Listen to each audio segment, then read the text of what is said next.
Ang mahiwagang palayok ng lugaw. Noong unang panahon, may isang malambing na batang babaeng nagngangalang Melody. Nakatira siya sa isang munting bahay kasamang kanyang ina. Sila ay talagang napakahirap, pero pinasasaya pa rin ni Melody ang kanyang ina sa pagkanta sa kanya. Araw-araw, nagpupunta si Melody sa kakahuyan para humanap ng makakain. Inuuwi niya ang anumang bagay na mahanap niya, ngunit sila ay hindi pa rin nabubusog. Isang araw, dala ng kalungkutan sa kahirapan, umalis si Melody ng bahay at nagpuntang kakahuyan para maghanap ng makakain. Kahit gaano man siya katagal maghanap, wala siyang kahit anong nakita. Di nagtagal, di na ito kinaya ni Melody. Naupo siya sa isang bato at nagsimulang umiyak. Habang umiiyak, gamit ang kanyang napakagandang tinig, kumanta siya ng malungkot na kanta. Nang marinig ang kanyang tinig, isang diwata ng kagubatan na nagpakita sa kanyang harapan at nagsabing, "Anong nangyari, aking anak? Bakit ka umiiyak? At anong ginagawa mo mag-isa sa kakahuyan?" Narito ako para maghanap ng makakain para sa akin at ng aking ina. Mahirap lang po kami at talagang gutom na. Sabi ni Melody na bakas ang lungkot sa mukha. "Huwag kang mag-alala," sabi ng diwata. At gamit ang kanyang mahiwagang baston, ang maliit na bato ay ginawa niyang isang malaking mahiwagang palayok. Namangha si Melody nang makita ang mahika. "Dalhin mo ang palayok na ito at hindi na muling magugutom ang iyong pamilya." Mawalang galang na po. Pero ano pong silbi ng palayok na walang laman kung walang pagkaing lulutuin? Sinabi ni Melody na malungkot ang boses. Kaya naman sumagot ang diwata, "Ito ay isang mahiwagang palayok. Kapag gusto mo ng anumang makakain, sabihin mo, magluto, palayok, magluto.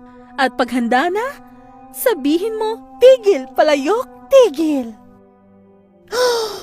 Si Melody ay namangha sa regalong natanggap mula sa diwata.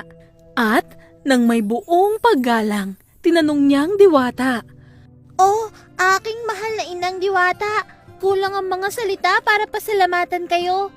Pakiusap, sabihin mo kung ano magagawa ko para sa inyo bilang kapalit. "Hindi ako humihingi ng kahit anumang kapalit. Pero kung gusto mo, maaari mo kong awitan ng magandang kanta araw-araw." Bago pa man makapagtanong muli si Melody, nawala ang diwata ng kagubatan. Pagka-uwi ni Melody sa tahanan niya na walang dala kundi palayok na walang laman, ang kanyang ina ay talagang nalungkot at nagsabing, "Anong silbi ng palayok kung wala naman tayong iluluto dito?" Inangat ni Melody ang palayok sa lamesa at kanyang sinabi, Magluto, palayok, magluto. walang nangyari. Nag-alala si Melody, pero biglang nagsimulang umalog ang palayok at sumutsot. Umangat ang usok at biglang bumula ng pinakamalapot na lugaw na nakita nila. Naintindihan na ng ina ni Melody na mahiwaga ang palayok. Sa kanyang sobrang gutom, hindi na niya napigilan ang sarili sa lugaw at tumikim gamit ang daliri niya. Talagang masyado siyang sarap na sarap sa lasa ng lugaw, sa puntong hindi na niya narinig ang sumunod na utos ni Melody. Tigil, palayok, tigil! Kumain sila ng kumain hanggang sa maubos ang laman ng palayok at sila ay mabusog. Masayang hinimas ng ina ni Melody ang kanyang tiyan. At naisip ni Melody, Oras na para umalis ako at umawit ng kanta para sa diwata ng gubat.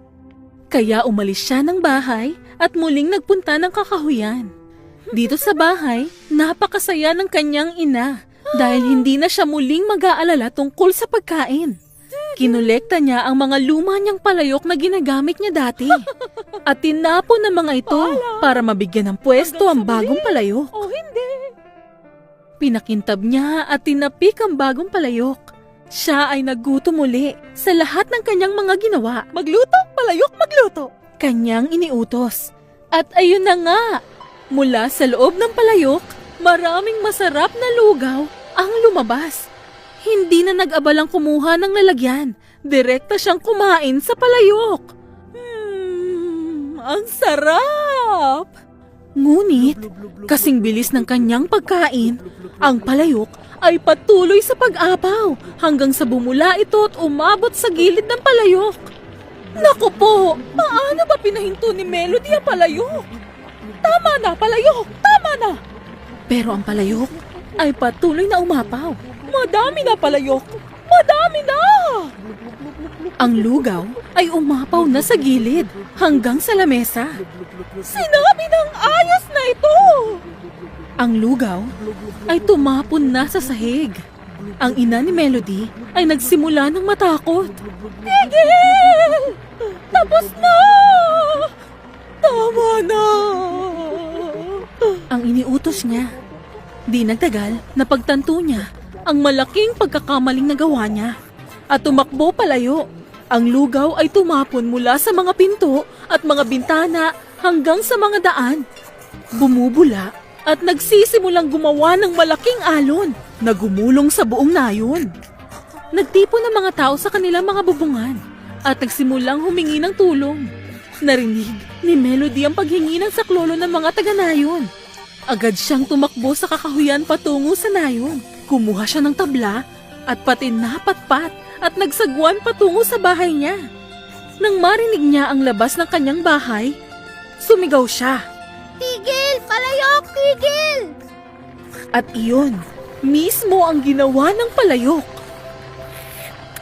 Nang huminto na ang pagkulo, nakita ni Melody na ang lahat ng mga taga-nayon ay may inaabot sa ibaba at sumasalok ng malapot na lugaw sa kanilang bibig.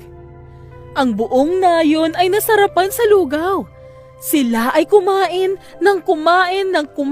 sa buong taglamig. At wala nang sino man sa nayon ang nagutom, magpakailan paman. Wakas.